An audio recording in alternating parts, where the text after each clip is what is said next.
잘하셨습니다.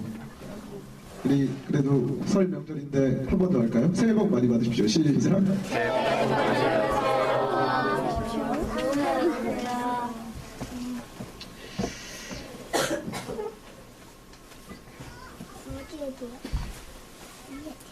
최근에 어떤 영화를 봤는데 스나이퍼였어요. 스나이퍼. 제목이 스나이퍼는 아니고 스나이퍼를 이제 주인공으로 한 영화였는데, 그 스나이퍼는 테러범들이나 이제 그 전쟁에 가서 자기네 아군들을 위협하거나 죽이려는 사람을 이렇게 숨어서 우리 군대, 우리 아군들이 이렇게 전진해야 되는데 막 이쪽 저쪽에서 공격하는 사람들 있잖아요. 그런 사람들을 이렇게 봐가지고 쏘는 사람이었습니다. 거기는 테러리스트들이 나쁜 사람들이죠. 폭탄 가지고 온다든지 그런 사람들, 나쁜 사람들이잖아요.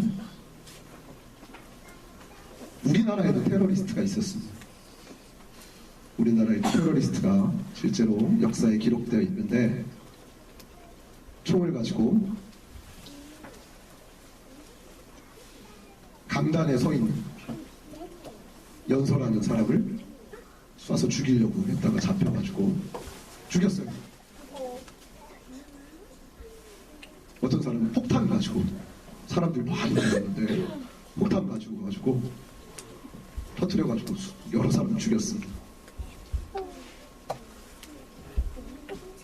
테러리스트는 좋은 사람이에요, 나쁜 사람이에요? 사람들을 죽이니까 위협적인 인물이고 나쁜 사람이지만, 테러라는 거 자체, 그 일은 나쁜 일이에요. 사람을 암살하잖아요. 폭탄을 막 던지잖아요. 위험하고 안 좋은 일 같지만, 총으로 저격한 사람은 안중근 의사고, 폭탄으로 테러한 사람은 윤봉길 의사라면, 우리는 그 사람들이 그 일을 했기 때문에 나쁜 사람이라고 하지 않습니다. 우리는 모두가 그들을 영웅이라고, 위대한 독립투사라고 말하죠. 왜 그런지 아세요? 무슨 일을 하는지 보다 중요한 것은 누구를 위해 일하는지가 더 중요하기 때문에, 똑같은 일이어도 무슨 일을 하는지가 중요한 게 아니라 누구를 위해 일하는지가 본질적이고 중요한 일입니다. 오늘 말씀해보면 요한이 세례 베푸는 일을 했습니다. 그래서 심지어는 그냥 요한이라고 하지 않고 세례 요한이라고 해요. 세례 베푸는 일을 했기 때문에, 세례 베푸는 일을 아무나 할 수 있는 건 아니었습니다. 세례를 베푸는 의미는 뭐냐면 너의 죄를 사하노라 라고 말하면서 세례를 베푸는 거 아니겠어요? 근데 누가 누구의 죄를 어떻게 사해요? 내가 형진아 너의 죄를 사한다. 그럼 형진이 죄가 없어집니까? 아니잖아요.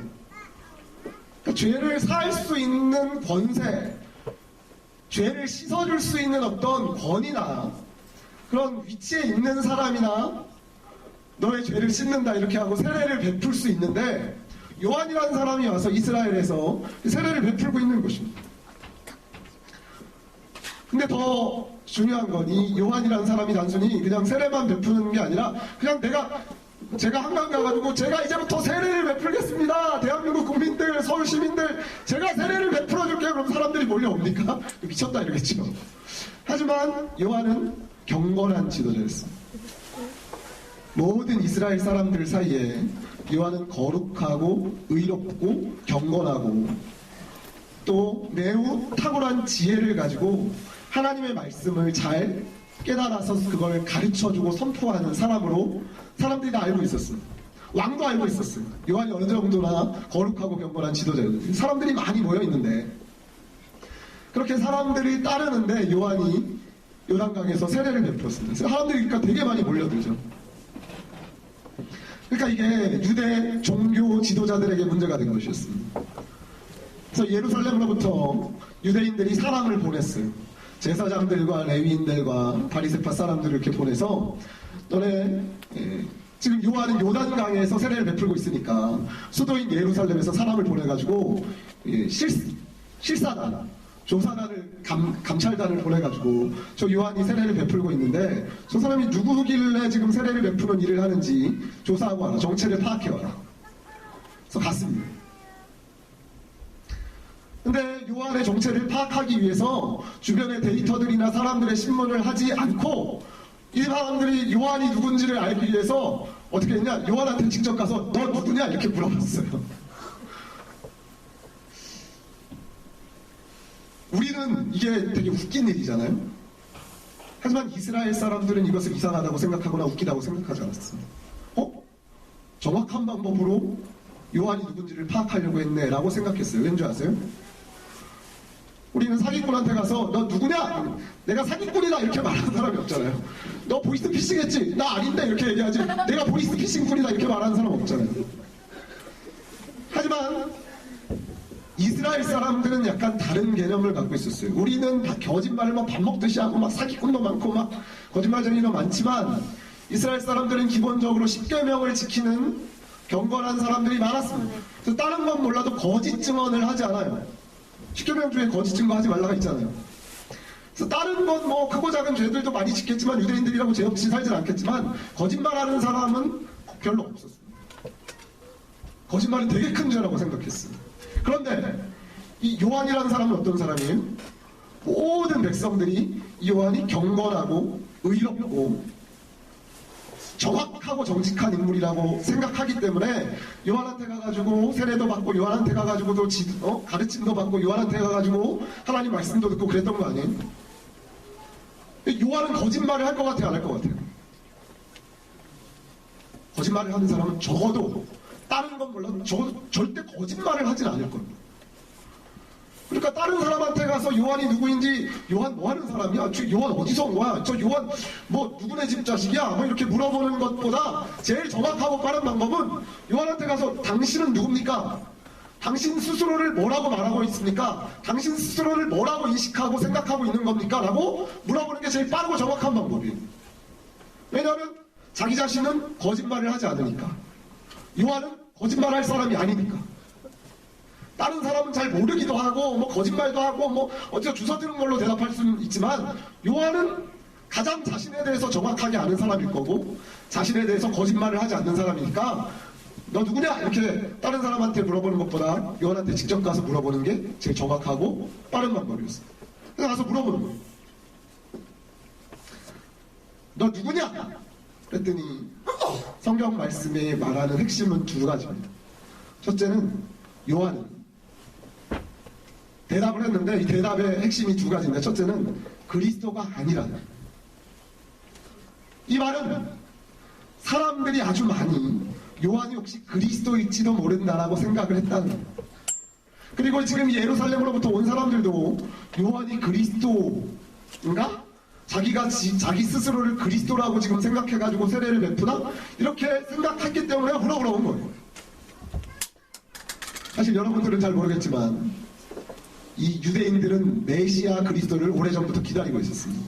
그리고 예수님이 탄생하기 전 한 100여 년 전부터 예수님이 십자가에 돌아가신 이후에도 한 100여 년 후까지 자칭 자기가 메시아라고 말하는 인간들이 수십 명, 수백 명이 나왔어요. 이때는 이스라엘의 극심한 혼란과 타락의 시대였어요. 그러니까 이스라엘 사람들이 타락한 것도 타락한 것이었지만 우리나라가 조선 말기, 대한제국, 일본 강점기 시대 되게 혼란스러운 시대였잖아요. 그때 그래서 막 밀란도 많이 나고 봉기도 많이 일어나고 막 독립운동, 의병항쟁도 많이 일어나고 그런 시기였잖아요. 이때가 그런 시기였어요. 이스라엘. 적어도 예수님 오시기 전 100년부터 예수님 오시는 100년까지 한 200~300여 년 동안 10,000번이 넘는 소요 사태가 일어났습니다. 그리고 그 소요 사태, 나를 따르라! 이러면서 막 봉기했을 거 아니에요? 나를 따르라! 이러고 막 의병 투쟁을 벌였을 거 아니에요? 그 사람들 중에 상당수가 자기가 메시아라고 말했어. 사도행전 5장을 찾아볼까요? 사도행전 5장.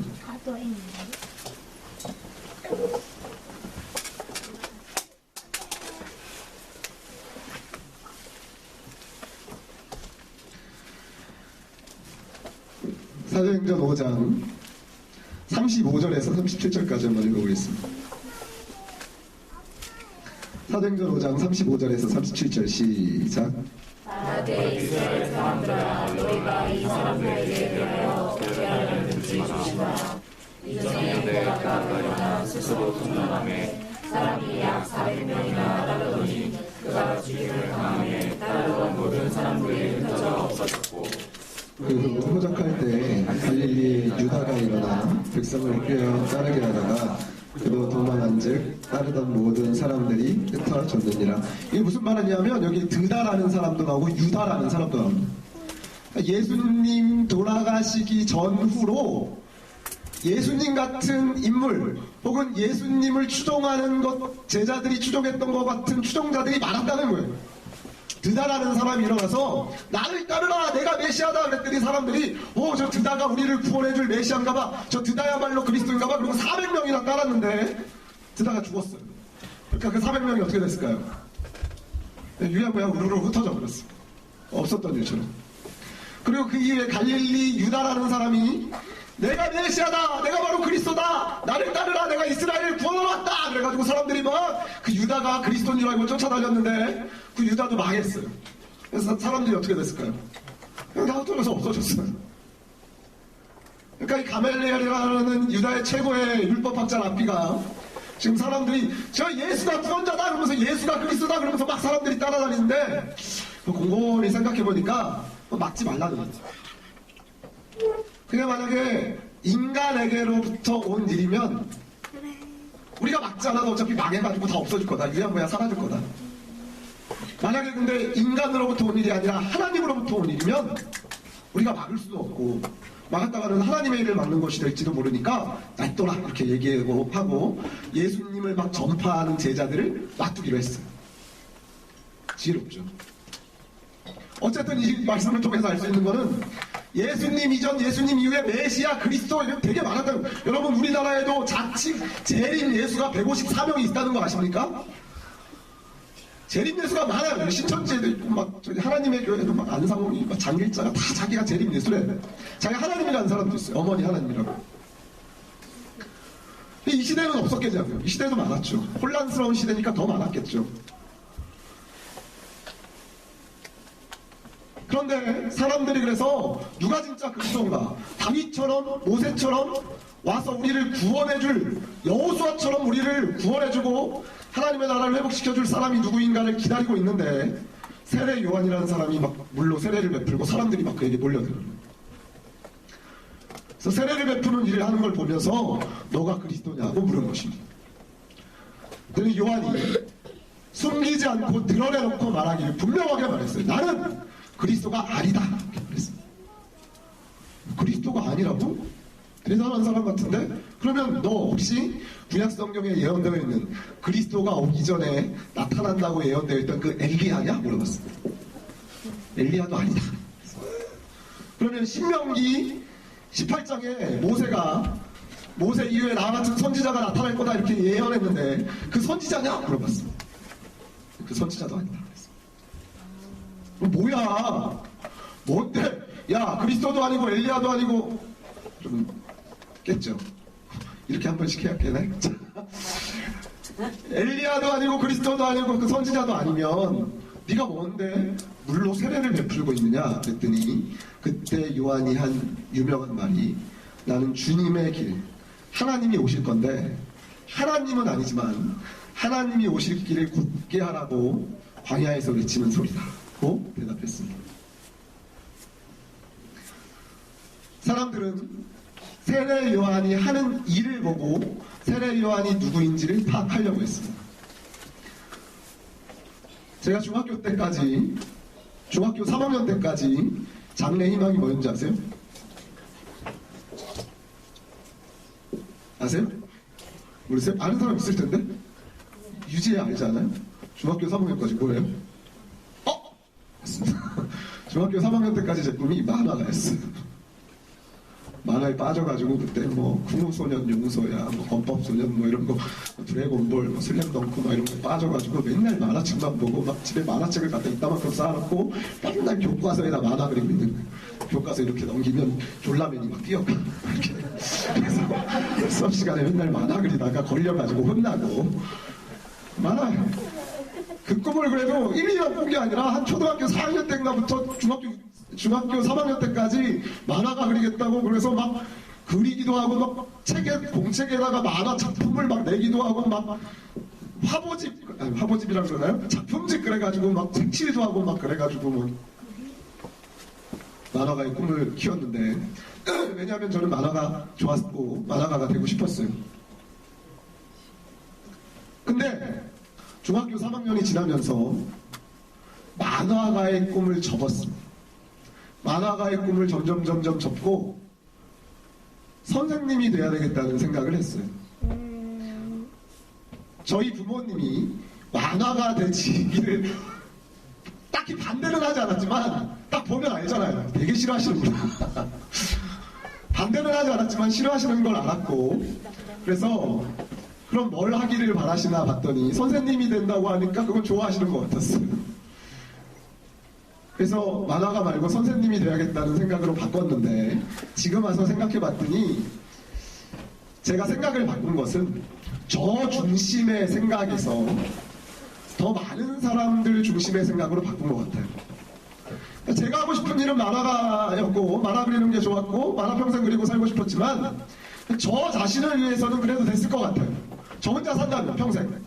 근데 그게 아니라 나중에 결혼도 하고 애도 있고 먹여 살리고 그럴 때 만화가 가지고 먹여 살릴 수 있을까 생각해봤더니 그게 되게 불확실한 거예요. 가능성이 적어 보여.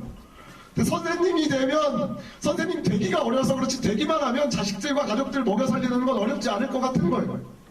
우리 그리고 부모님도 내가 만화가가 된다고 하면 불안해하고 별로 싫어하지만 선생님이 된다고 하니까 좋아하는 것 같았어요. 그러니까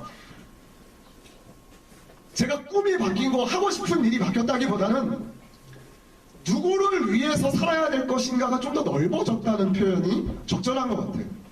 나 혼자만 생각하고 나 혼자 살고 나 혼자 하고 싶은 거 하고 살고 싶다고 생각했을 때 그냥 만화 그리고 뭐 굶어 죽든지 말든지 만화 그리면 살면 된다고 생각했는데 그게 아니라 내가 결혼도 하고 아내도 있고 자식도 있고 내가 부모님도 보명하고 부모님이 좋아하는 일도 해야 된다고 생각하고 더 많은 나 말고 내 가족들을 생각하니까 만화가 말고 선생님이 되는 게 더 낫겠다?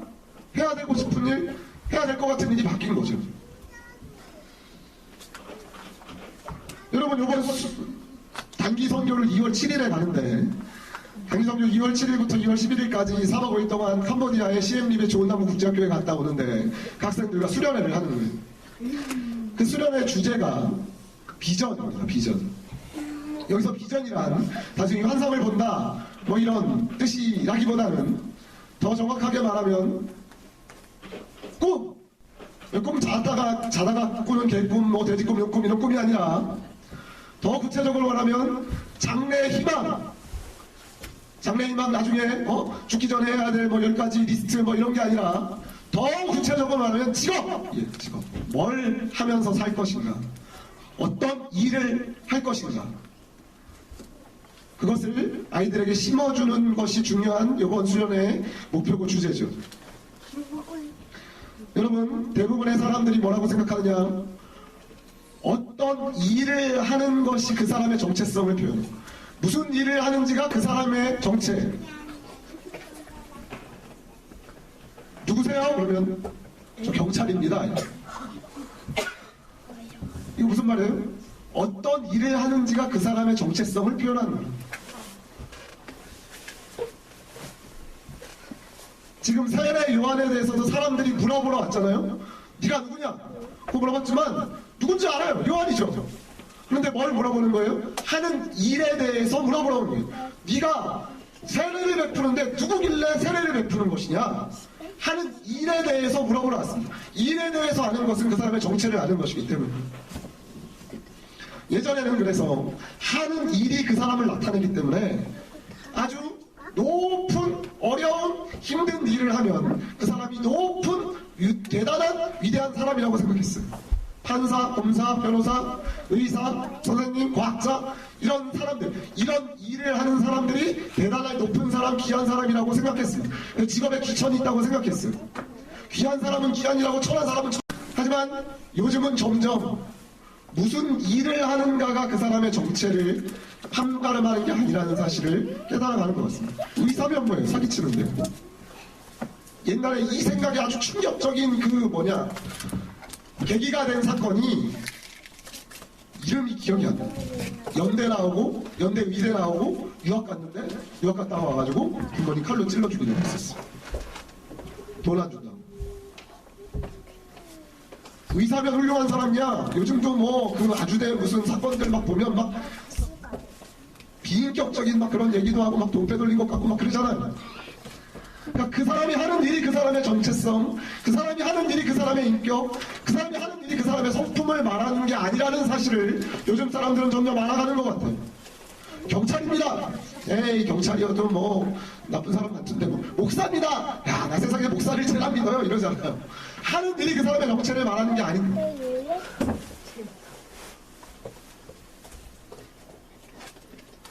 무엇을 하는가, 어떤 일을 하는가보다, 그래서 사실 더 중요한 것은 누구를 위해 그 일을 하는가가 더 중요한 것일지도 모르겠습니다.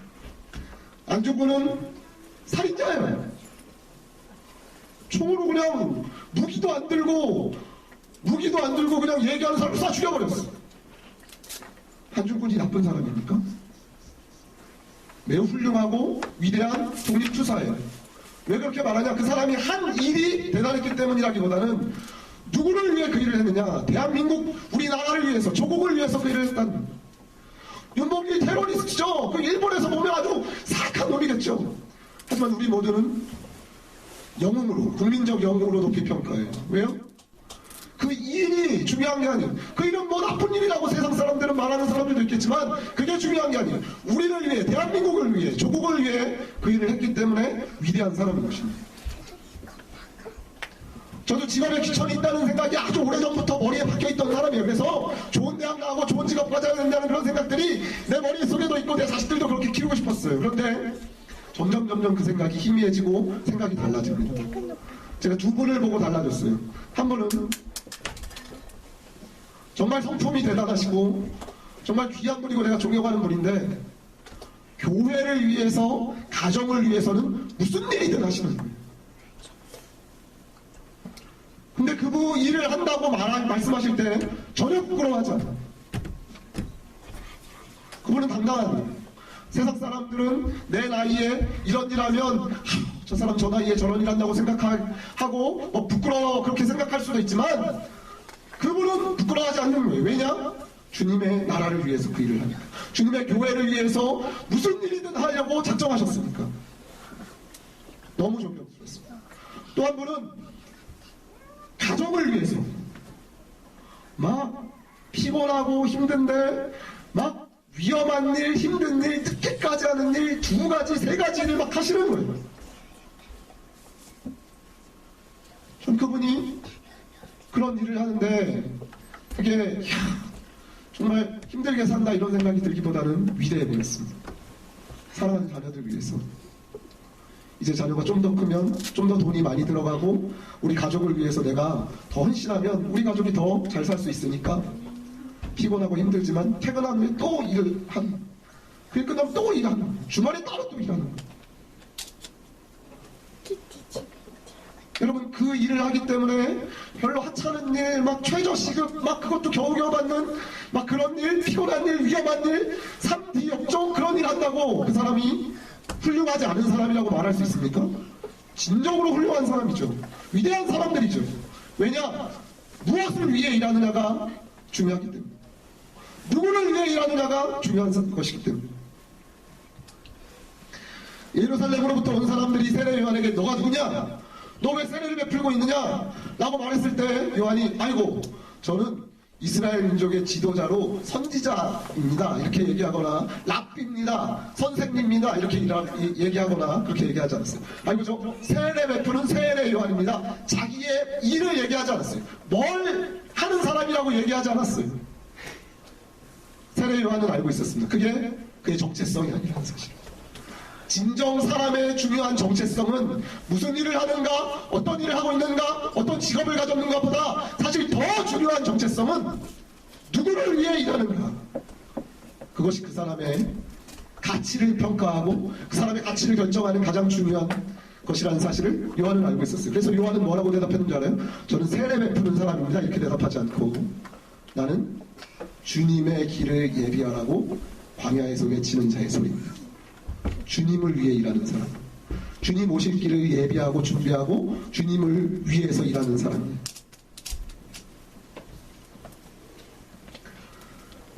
요한이 세례를 언제부터 베풀었는지는 정확하게 잘 모르겠어요. 세례 베풀 지 몇 년 정도가 됐는지 모르겠어요. 하지만 한 6개월 정도 먼저 앞서서 예수님보다 사역하지 않았나 뭐 이런 이제 평가들이 있긴 있는데, 요한이 예수님을 만나게 되고 그리스도를 만나게 될 것을 예측하고 기대하고 세례를 베풀기 시작했는지, 아니면 세례를 베풀다 보니까 이 세례를 베풀고 있을 때 그리스도를 만날 수도 있겠다 이렇게 생각했는지 그건 정확하지 않아요. 그러니까 그리스도를 만날 것을 기대하고 제일 처음 내가 세례를 베풀면서 그리스도를 만나야지 이렇게 시작을 한 것인지, 아니면 세례를 베풀고 있었는데 이러다 보면 그리스도도 만나게 되겠네 이렇게 생각한 건지는 정확하지 않지만, 분명한 것은 요한이 세례를 베풀 때 그는 그리스도를 만나게 될 것이라는 기대를 갖게 됐습니다. 그 이유는 요한은 경건하고 이런 사람이었기 때문에 자기 마음대로 일하는 사람이 아니었어요. 자기가 세례 베풀고 싶다고 세례 베풀고 광야에 나가고 싶다고 광야에 나가고 그런 사람이 아니었을 거 아니에요. 자기가 나름대로 하나님 앞에 진지하게 기도하다가 하나님이 넌 요단강으로 가서 세례를 베풀어라, 죄 사함을 얻는 회개의 세례를 베풀어라 이렇게 이제 얘기하셨기 때문에 그 말씀에 따라서 요단강에 나가서 세례를 베풀었던 거 아니겠어요? 그런데 그렇게 세례를 베풀면서 세례를 베푸는 동안에 하나님의 음성을 들었어요. 세례를 베풀라고 지시하신 것도 하나님이었는데, 세례를 베풀고 있는데 하나님이 뭐라고 말씀하시냐, 너가 세례 베풀 때 많은 사람들이 너한테 세례를 받을 건데 그 세례를 받는 사람 중에 누군가 한 사람에게는 세례를 베풀 때 성령이 임하는 것을 네가 보게 될 거다. 그러면 그가 바로 성령으로 세례를 베푸는 하나님의 아들 그리스도인 줄 알면 된다. 하나님이 이렇게 예고하셨어요. 아마 이 말씀, 이 음성을 들은 이후부터는 요한이 세례를 베풀 때는 누구를 기다렸을까요? 그리스도를 기다렸겠죠. 근데 그분이 오시니. 그래서 예수님이 세례를 베풀 때 성령이 비둘기 같은 형상으로 예수님 위에 임하시는 것을 보고 드디어 요한이 누굴 알게 됐어요? 저 예수라는 사람이 그리스도구나. 저 나사렛에서 온 목수의 아들 예수라는 사람이 평범하고 별 볼 일 없는 것 같고 연약해 보이지만 저분이 바로 그리스도고 저분이 바로 하나님의 아들이구나 라는 사실을 알게 됐다는 것입니다. 그리고 알게 된 이후부터 그 사실을 모든 이스라엘 사람들과 자기 제자들, 자기를 추종하는 사람들에게 이야기하기 시작했어요. 나는 그리스도가 아니다. 저분이다. 날 따라다니지 말고 저분을 따라다니라. 너희가 그토록 기다리던 메시아 그리스도가 바로 저분이다. 저분이 바로 그분이다라고 증언하기 시작했습니다. 그리고 요한은 그때 이후로 자신이 세례를 베풀게 된 이유와 목적도 분명히 알게 됐어요. 내가 하나님이 요단강에 가서 세례를 베풀라고 했는데 이 세례를 베푸는 일이 그냥 사람들이 죄를 사하기 위해서만 세례를 베푸는 것이 아니라 저 그리스도를 이스라엘 백성들에게 드러내기 위해서, 증거하기 위해서 내가 이 요단강에서 세례를 베풀게 하셨구나라는 사실을 깨닫게 되었습니다. 자기 일의 목적, 자기의 존재의 이유, 자기의 삶의 이유를 분명히 깨달아 알게 됐다는 얘기입니다. 여기 나와 있습니다. 31절, 32절, 33절, 34절까지 읽어볼까요? 31절부터 34절까지 읽어보겠습니다. 31절부터 34절까지 시작. 나도 그를 알지 못하였으나 내가 와서 물로 세례를 베푸는 것은 그를 이스라엘에 나타내려 한다. 요한이 또 증언하여 이르되 내가 보니 성령이 비둘기같이 하늘로부터 내려와서 그의 위에 머물렀더라. 나도 그를 알지 못하였으나 나를 보내어 물로 세례를 베풀라 하신 그이가 나에게 말씀하시되 누구 위에든지 머무르게 것을 보거든 그가 곧 성령으로 세례를 베푸는 이인 줄 알라 하셨기에 내가 보고 그가 하나님의 아들이심을 증언하였노라 하니라. 아멘. 요한은 자신의 정체성을 깨닫게 됐고 자신이 하는 일의 목적을 알게 되었습니다. 여러분, 제가 중학교 때까지는 꿈이 만화가였잖아요. 나 자신을 위해서였습니다. 근데 중학교 3학년 이후로는 선생님, 국어 선생님이 꿈이었어요. 그래서 대학교 진학할 때도 국문과, 국어 국문과, 인문학부가 이렇게 다 국문과를 갔어요. 국어 선생님 되려고. 그런데 군대에 갔다가 국어 선생님 되는 길이 막혔어요. 어떻게 내가 멍청해가지고 잘못해가지고 막혔습니다. 그리고 모든 남자들은 알겠지만 군대에 가면 다들 그런 고민을 합니다. 이제부터 뭘 하면서 살아야 될까? 어떻게 먹고 사나? 나는 앞으로 어떻게 살아가야 하는 걸까? 그건 자기 자신을 위한 고민이기도 하지만 자신이 만약에 결혼하고 가정이 생기면 가정을 어떻게 먹여 살릴까에 대한 고민입니다. 저도 그런 고민을 한 것이죠. 선생님 돼서 나 혼자는 원래 만화 가려고 그랬는데 만화가 하면 우리 가족들 못 먹여 살릴 것 같아가지고 선생님으로 바꿨는데 선생님 되는 길도 막힌 거예요. 그래서 뭘 해야 되나? 뭘 해서 먹고 살아야 되나? 무슨 일을 해야 되나? 생각했는데 그때 하나님께서는 저에게 무슨 일을 하는가가 중요한 게 아니라고 알려주셨습니다. 네가 무슨 일을 하라고 이 세상에 태어난 게 아니라고 알려주셨습니다. 난 무슨 일을 하는 게 중요한 게 아니라 누구를 위해 사는가가 중요한 것이고 예수를 위해 하나님을 위해 사는 삶이라는 사실을 근원적으로 깨닫게 됐습니다. 여러분, 이거 생각하는 건 잘 들으세요. 이거 되게 나는 어마어마한 고민과 어마어마한 시간과 어마어마한 기도를 들여가지고 내가 깨달은 걸 공짜로 여러분들에게 알려주는 거예요. 이거 어디 가서 특히 힘든 건데. 그리고 제 인생을 처음부터 다시 생각했습니다. 감사한 건 제가 만약에 조금이라도 가능성이 있고 잘 나가고 뭔가 내가 하는 것대로 됐으면 이런 생각을 처음부터 다시 할 필요가 없었을 것 같아요. 그런데 그냥 꽉 막히고 내가 아주 오래전부터 이것만 준비하고 이것만 생각하고 이것만 기도했는데 그게 확 막히고 안 되니까 처음부터 다시 해야 돼요. 처음부터 다시 생각하려니까 하나님이 저의 마음 가운데 그냥 무슨 일을 할까? 뭘 해서 먹고 살까? 뭘 하면 돈 많이 벌까? 뭘 하면 가족들 먹여 살릴까를 생각하게 하신 게 아니라 너의 존재는 왜 이 땅에 있는가? 네가 왜 태어났는가? 네가 이 세상에서 왜 살아야 되는가? 누구를 위해 살아야 되는가를 처음부터 깨닫게 하셨다는 것입니다. 그래서 내 인생이 한 번인데 정말 무엇을 하는 게 가장 가치 있고 누구를 위해 살아야 될 것인가? 저는 목사님 아들이니까 답이 처음부터 분명했습니다. 하나님을 위해서, 예수를 위해서 살아야겠다고 생각했습니다. 여러분, 근데 재밌는 건 뭔지 아세요? 그 전에 만화가가 되려고 했을 때는 만화가 될 때도 저 자신을 위해서 만화가가 됐다고 생각한 게 아니었어요. 내가 하나님을 위해서 만화가가 돼야겠다 이렇게 생각했어요. 그래서 만화를 그려서 전도하는 내용을 해가지고 많은 사람들이 그 만화를 보면 예수님께 나오게 해야겠다. 이런 이제 꿈을 가지고 있었단 말이에요. 모든 사람들이 들으면 너 대단하다, 믿음 좋다, 훌륭한 만화가 되겠다. 부모님도 그래서 반대를 잘 못하신 거죠.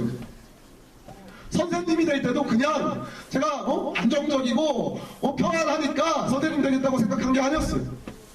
학생들 만나면 학생들한테 늘 전도하고 선교하고 예수님에 대해서 증거하면 선생님의 말씀이니까 아이들 그래도 좀 전도하는 데 도움이 될 수 있지 않을까 이런 생각을 해가지고 선생님이 돼서 예수를 증거해야겠다 이렇게 이제 생각을 해서 선생님이 되겠다고 한 것이었습니다.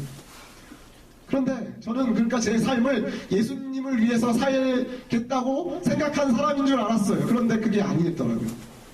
다 막히고 처음부터 다시 생각해야 되면서 둘러보니까 돌아보니까 내가 하고 싶었던 거예요. 내가 무엇을 해야 될지 내가 그냥 결정한 거예요.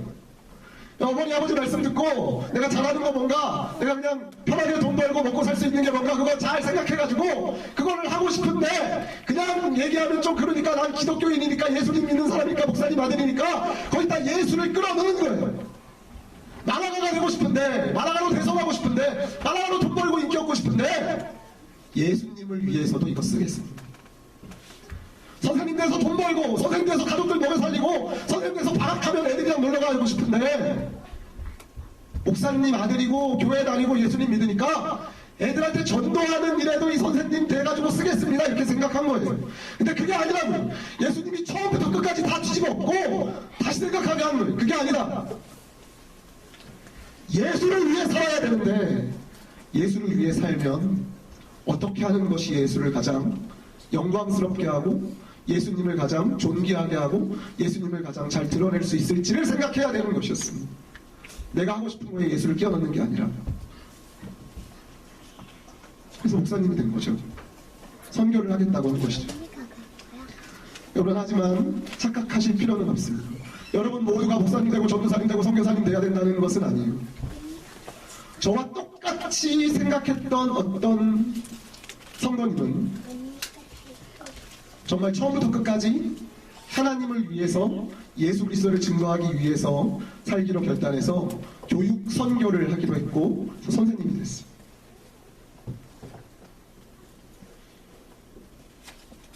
이분은 그러니까 직장을 정하기 전에 어떤 일을 하기 전부터 예수님을 위해서 일을 해야겠다고 생각하고 그 일을 정한 것이죠. 하지만 그렇지 않은 사람도 있어요. 어떤 분은 정말 가정 형편 때문에 일을 해야 되고 돈을 벌어야 됐기 때문에 베이비시터를 했지만 그 베이비시터가 그리스도를 나타내기 위해서 나를 이 자리에 뒀다고 생각하셨어요. 베이비시터는 뭐 하는 사람이에요? 아기를 돌보는 사람이잖아요. 아기를 부모님이 없을 때 돌보는 사람이잖아요. 걔한테 맨날 성경 얘기를 해주는 거예요. 예수에 대해 알려주는 거예요. 마치 모세의 엄마는 바로의 딸 공주였지만 요게벳이 모세를 말씀으로 길렀던 것처럼 그 성도님은 베비시터가 돼가지고 애를 맨날 말씀을 가르치는 거예요. 그 아이가 예수님을 사랑하는 아이가 됐을까요? 안 됐을까요? 됐어요. 또 옮겼습니다. 다른 데 가서 뭐 하셨을까요? 그것은 예수 그리스도를 드러내라고 나에게 보내신 일이고 나에게 맡겨주신 사람이라고 생각하는 거예요. 걔한테 맨날 말씀을 가르쳐줘요. 그 부모님은 예수님 믿지도 않는데 애한테 애가 예수님 믿게 됐을까요? 안 믿게 됐을까요? 믿게 됐어요. 부모님 교회 나갈까요? 안 나갈까요? 나가게 됐어요. 그 애를 기독교 학교에 보냈어요.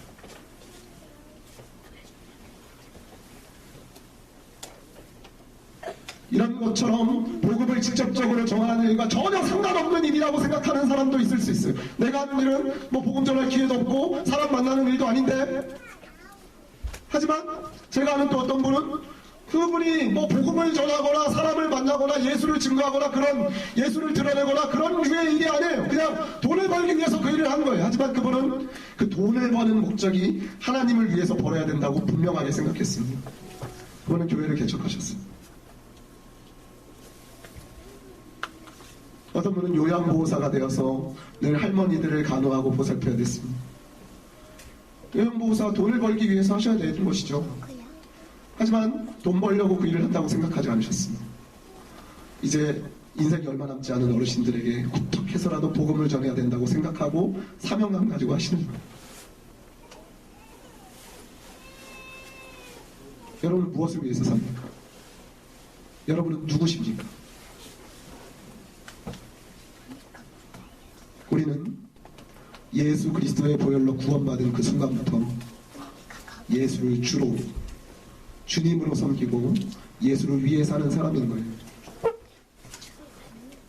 가족을 위해서 정말 피곤하고 힘들어도 투잡 쓰리잡하고 열심히 일하고 돈 많이 벌어서 가족을 먹여 살리는 것도 정말 위대한 일입니다. 한 영혼이 온천하보다 귀하잖아요. 우리 식구들을 살리는 것이 모든 가장들 아버지 어머니에게 맡겨진 아주 영광스러운 사명이죠. 그래서 모든 어머니 아버지들은 위대한 거예요. 피곤하고 힘들고 지쳐도 가족 먹여 살리려고 일하잖아요. 얼마나 위대해요. 자기 자신만 위해서 사는 거 아니에요. 내 자식들, 내 아내, 내 부모님, 내 가족들 먹여 살리려고 일하잖아요. 위대한 거예요. 그보다 더 위대한 사람도 있겠죠. 가족만이 아니라 더 많은 사람들을 위해서 정말 희생하고 헌신하는 사람, 나라와 민족을 위해서 자기 생명까지 바쳐서 일하는 사람이라면 더 위대한 사람이겠죠. 가장 위대한 사람은 예수 그리스도를 위해서 사는 사람인 것입니다. 온 인류를 구원하신 전 세계를 다스리시는 예수를 위해서 사는 사람은 가장 위대한 삶을 사는 것입니다. 그것을 믿는 사람들, 그것을 아는 사람들이 세례 요한처럼 세례를 베풀기도 하고 돈을 열심히 벌어서 교회를 세우기도 하고 교육 선교를 위해서 선생님이 되기도 하고 요양보호사가 되어서 어르신들의 사랑으로 간호하면서 복음을 전하기도 하는 거예요. 요한이 내가 와서 물로 세례를 베푸는 것은 그를 이스라엘에 나타내려 함이라 그 말했던 것처럼 내가 요양보호사가 되는 것은, 내가 투잡스리잡을 하는 것은, 내가 청소 일을 하는 것은, 내가 선생님을 하는 것은 이스라엘에, 대한민국에 그를 나타내려 함이라고 여러분들이 말하실 수 있어야 되는 것입니다. 그것이 우리가 사는 이유고 예수께서 생명을 바쳐 우리를 구원하신 목적인 것입니다. 여러분, 여러분의 삶은 예수를 위한 삶입니다. 그리고 예수를 위해 살 때 여러분의 인생이 가장 가치 있고 멋있고 영광스러워지는 것입니다. 하나님이 우리에게 주신 사명과 비전과 꿈을 깨닫고 예수를 위해 사시는 거룩하고 영광스러운 성도님들이 되시길 주님의 이름으로 축원합니다. 기도하겠습니다. 우리 같이 오늘 주신 말씀을 마음에 새기면서 기도하겠습니다. 하나님, 뭘 위해 살아야 될까요? 무슨 일을 하면서 살아야 될까요? 어떻게 먹고 살까요? 보다 중요한 것은 주님, 내가 주님을 위해 어떻게 살아야 되겠습니까? 예수를 위해 제가 무엇을 할 수 있으며 무엇을 해야 되겠습니까? 예수를 위해 살게 하여 주시옵소서. 우리 같이 마음에 새기면서 무슨 일을 하든 어디에 있든지 어떤 자리에 있든지 예수를 위해 살기를 결단하는 기도로 하나님께 올려드리겠습니다. 우리 같이